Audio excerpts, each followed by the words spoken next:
Okay, YouTube family friends, welcome back to another edition of Mustang Fanatic Productions Mechanic Editions.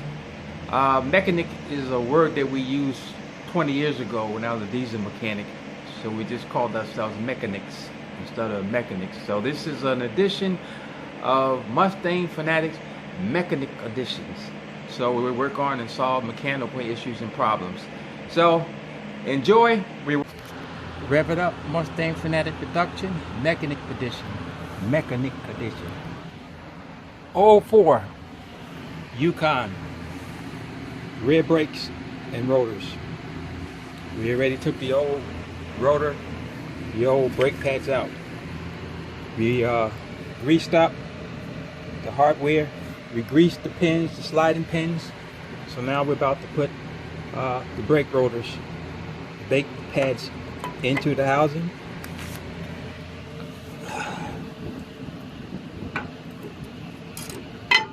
Like so.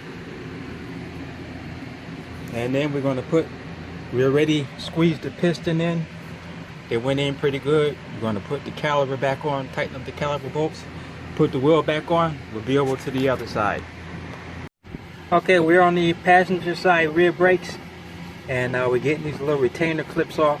They come on for the factory. They're just there to hold the brake drum on, or should I say to hold the rotor on to the disc or onto the hub. And I just use a series of screwdrivers until I can get up underneath it and walk it off like you saw me just do before. See how I get a screwdriver, get up underneath it, twist it off, and you just keep going all the way around it until you can get it far enough where you can twist it off. So it's hard to do this with one hand, but you get the idea. You just walk it all the way around until you can get it to come off. And I got it enough to where I could just take my fingers and twist it off now. And there's no need to reuse these. They just use these to hold the brake rotors on while they put the caliper holder on, and then the brake caliper. That's all they use those for. So I just took those off early. Now we're going to take off the brake caliper, these two bolts, and then back here there's two bolts to take off the brake caliper holder, and then this rotor should slide right off. A lot of times on Chevys and GM, these bolts want to twist.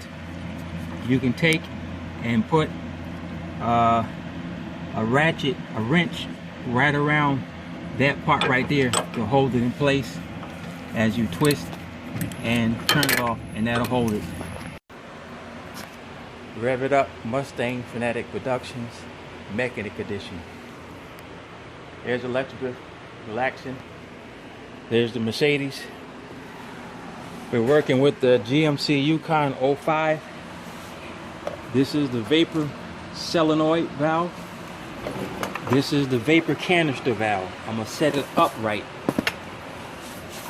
I shake it, you can hear all those pebbles in there. See all those black pebbles on the ground?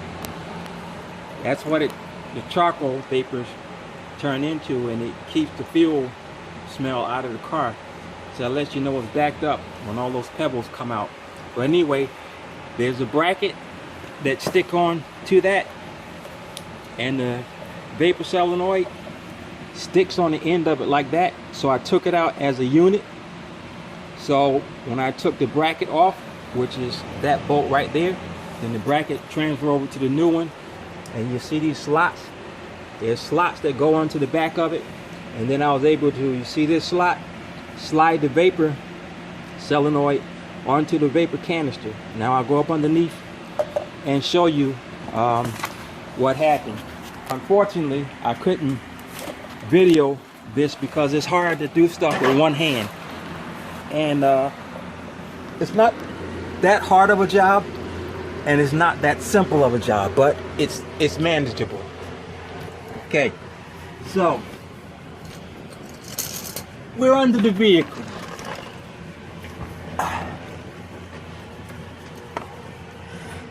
And there's your bracket for the vapor canister.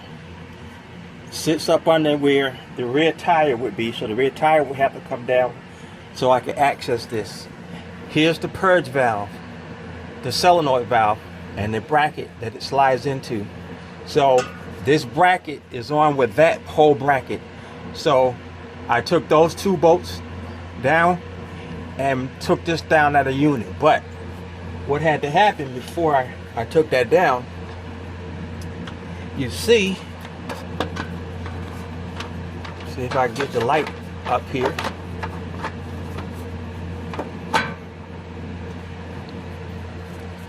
There's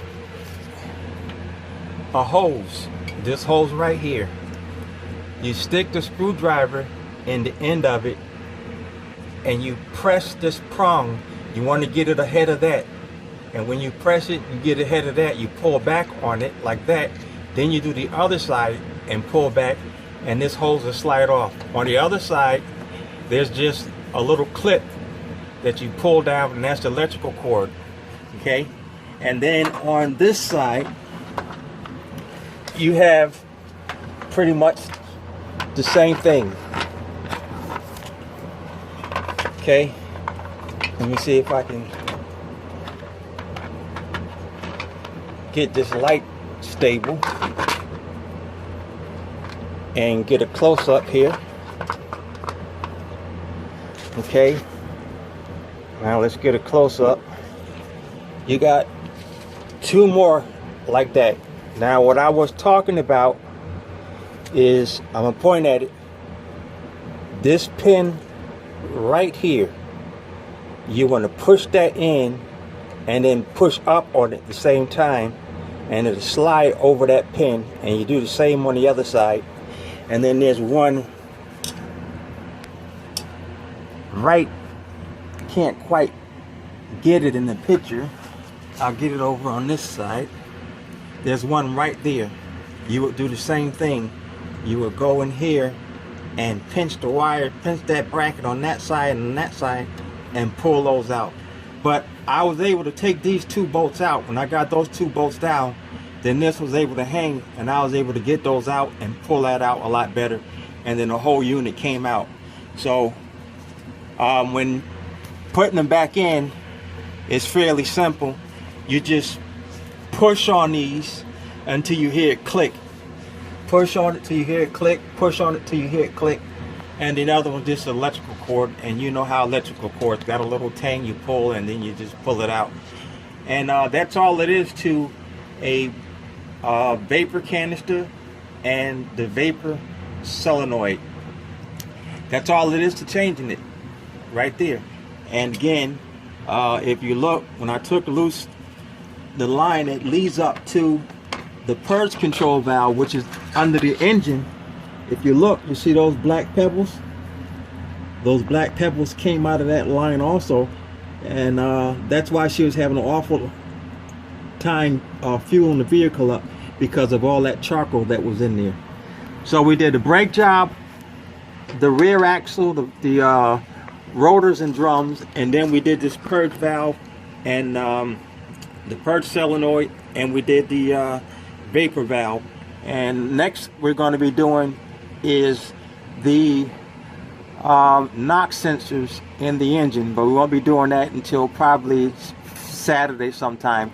So stick around to that. Rev it up, Mustang Fanatic Mechanic Edition. God bless. Have a good one.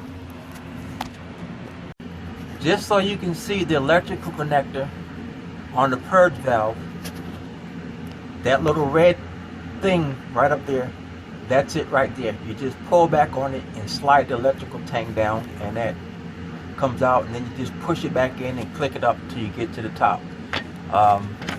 Let's see if I can zoom in on that so you get a good look at that. So that's all it is. There's no special connector.